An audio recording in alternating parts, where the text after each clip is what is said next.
Hey there, it's friends, it's Oliver, and today I will tell you why it's cool to train Hutton.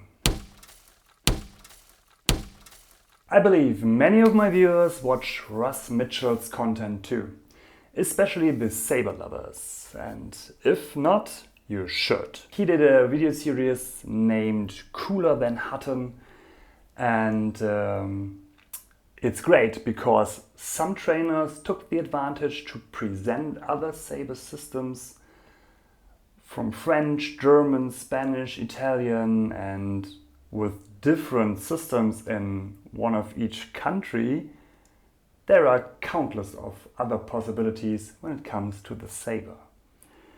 But Hutton and other British military systems are still the most common when it comes to HEMA, and Friends Don't Let Friends Fence Hutton were also a synonym for that, at least for me. But to train Hutton is actually really cool, and I will tell you why, but let's answer the question, who was Captain Alfred Hutton first? Alfred Hutton was born in 1839 in the United Kingdom. He joined the military as an infantry officer of the Queen's Own Cameron Highlanders in 1859. Meanwhile a lieutenant, he exchanged into the cavalry in 1864, the 7th Queen's Own Hussars, and after some years in India he went back to England and joined the 1st King's Dragoon Guards in 1866. He got the rank of a captain, as we all know him, in 1868 before he retired from service in 1873. Hutton's fencing career started at the age of 12 when he joined the fencing school of Henry Angelo the Younger. Yes, it's the grandchild of this Angelo. And his fencing skills got recognized in the army as well, which leads to the fact that he was told to form a fencing course for officers in his regiment. He was totally fascinated of fencing and its history, owned over 200 books on this topic and wrote several by its own. And he also got a copy from Crispin as far as I know. And he did not tuft just foil, sabre and bayonet fencing.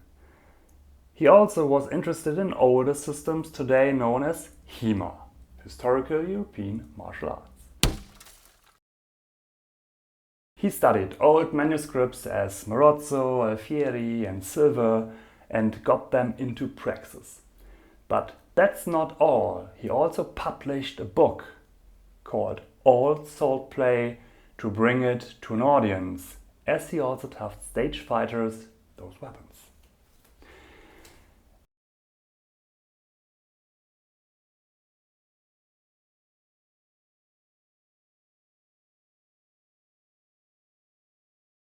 And we don't know if he really tough knights and warriors of the Middle Ages or Renaissance fenced this way.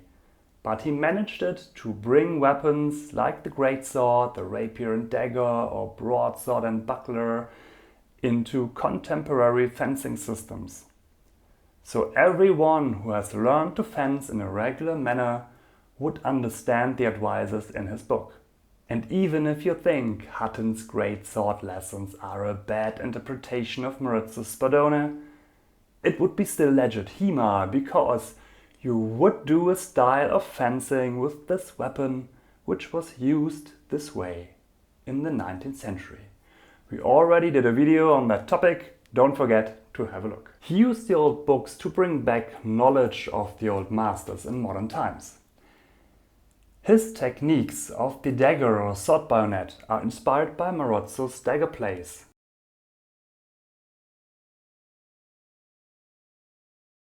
Later, Hutton also recommends a method mostly according to the Manuel de Baratero from around 1850, which deals with the Navaja knife. At this point, thanks for the viewer advice. I wasn't aware of this article Or, for example, he also used them to describe maneuvers against uncivilized enemies as the British Army would face them in their colonies. His curriculum includes the usage of the great stick, which is a combination of Italian bastona a due mani and the French baton. He also gave advices to the constable truncheon. His use of the bayonet rifle was still fencing based, before the method went from this into boxing or modern praxis, but it has, depending on the shorter rifle in comparison to a musket, also close range attacks, butting actions and so on. Everything that is mostly missing a few years ago. And in fact, you could also do cavalry sabre according to Hutton.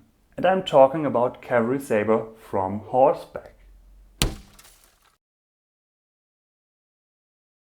Hutton was always curious about those topics, and so he was also a guest in the Bartitsu Club of Arms and Physical Culture.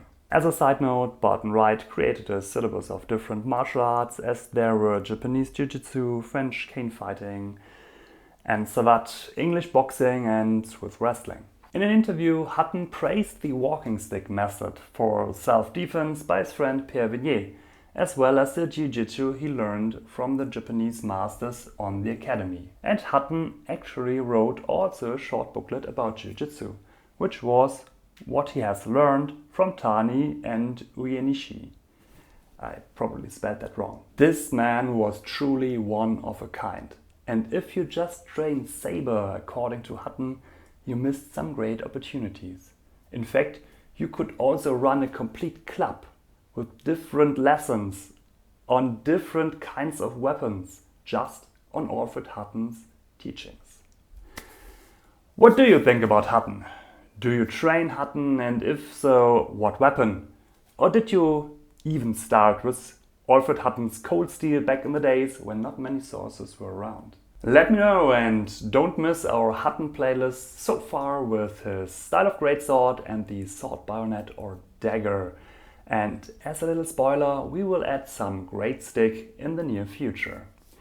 And if you think Hutton was a great guy and somehow one of us, give a thumb up.